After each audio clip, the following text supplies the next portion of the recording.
So what if you could see the future, but nobody would ever believe you? Today, we're digging into a database named Cassandra, and we're going to see how ignoring its prophecies can lead to absolute disaster. First things first, we've got to talk about that name, the Cassandra complex. It actually comes from Greek mythology. See, Cassandra was a prophetess who could totally see the future, but she was cursed, so her very real, very true warnings were never ever believed. It's this powerful metaphor for having valid concerns that just get completely ignored. Okay, so what on earth does some ancient Greek curse have to do with a modern high-tech database? Well, as you're about to see, if you ignore Cassandra's warnings, what we call its anti-patterns, you are absolutely headed for trouble. To really get why Cassandra was even created, we have to rewind the clock. Let's go back to the early days of social media, when companies like Facebook were staring down a problem that nobody had ever really solved before, just unprecedented, mind-boggling scale. So by 2008, Facebook hits 100 million users. Their engineers were trying to build an inbox search feature, but they just slammed into a wall. The traditional databases they were built for a totally different era. They just could not write new messages fast enough to keep up with millions of people. And we're not talking about a few thousand messages here, or even a million. The system needed to absorb billions of new messages every single day. At that kind of scale, the old rulebook for data storage, you might as well just throw it out the window. And this leads us to the core question those engineers at Facebook had to answer. How in the world do you build a system that can just keep growing forever and is so resilient that it treats failure as a normal, everyday event, not some kind of exception? Their answer was Cassandra. It was a database with a totally radical architecture, designed from the ground up for this brand new era of web-scale applications. So here's how Cassandra completely breaks from tradition. First, it's totally decentralized. Every machine, every node is an equal. There's no single master, which means there's no single point of failure. Your data is copied across tons of nodes, so if one machine goes down, the system doesn't even blink. And if you need to handle more traffic, you just add more cheap servers. It's a design built for one thing above all else, handling an insane volume of incoming data. This really represents a fundamental shift in philosophy. Traditional databases, they promise what's called strong consistency, which means your data is always perfectly, instantly up to date everywhere. Cassandra makes a different promise. It prioritizes being basically available, always online no matter what. And to do that, it accepts something called eventual consistency, which just means a change made over here might take, a fraction of a second to show up over there. That trade-off, swapping that instant consistency for constant availability, well, that's the secret to its incredible scale. But, and this is a huge but, with this new power come new rules. And this brings us right back to our theme, Cassandra's prophecies. These are the technical anti-patterns, the things you absolutely, positively should not do, or you will pay a heavy price in performance and stability. Let's start with a really interesting one.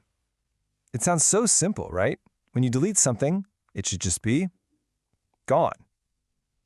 But in a distributed system like Cassandra, it's not that easy.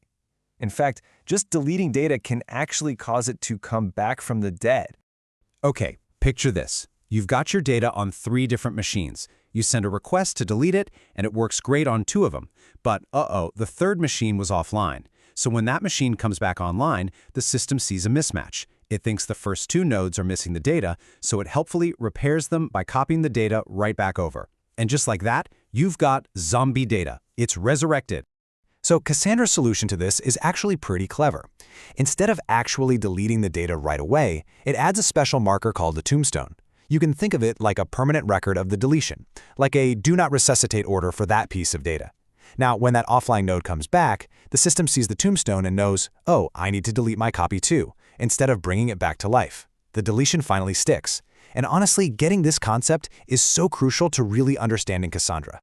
All right, here's another prophecy of doom. You might see this allow filtering clause and think, hey, that looks like a helpful way to run a query. It's not. It's a trap. Using this in production is a terrible, terrible idea. It basically forces Cassandra to do a full scan of every single row on every single node in the entire cluster to find what you're looking for. It completely short-circuits Cassandra's smart design, and it will just crush your performance. And the warnings? Oh, they don't stop there. Other commands that look totally innocent can cause the system to hunt for data all over the place, slowing everything down. Even something as simple as leaving a field blank, inserting a null value, can create one of those hidden tombstone markers. And as we just learned, if you get too many tombstones piling up, you can bring your database's performance to a grinding halt. So, after all these warnings, you might be thinking, when is Cassandra actually the right choice? Well, it all comes down to understanding those trade-offs and using the right tool for the right job. So what does all this crazy architecture actually get you? Well, check out this chart. It's based on a university study, and it shows the time it takes to insert 1 million records. The result is just stark. Cassandra is over 10 times faster than a traditional database. For any app that has to deal with a constant flood of incoming data, this right here is the power and the promise of Cassandra. As software architect Nicole Bede puts it, choosing your database is not a gamble. It's this incredibly critical architectural decision. It affects everything from user satisfaction to your budget and your deadlines. You've just got to get it right. So why does all this matter? Because Cassandra is not a silver bullet. It's not for everything.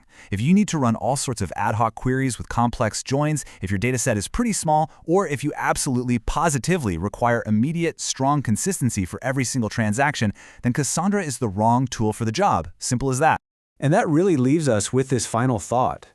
Cassandra offers this incredible, almost godlike scale and availability, but it also comes with that curse, right? A set of warnings, of prophecies. So the ultimate question is, are you prepared to listen?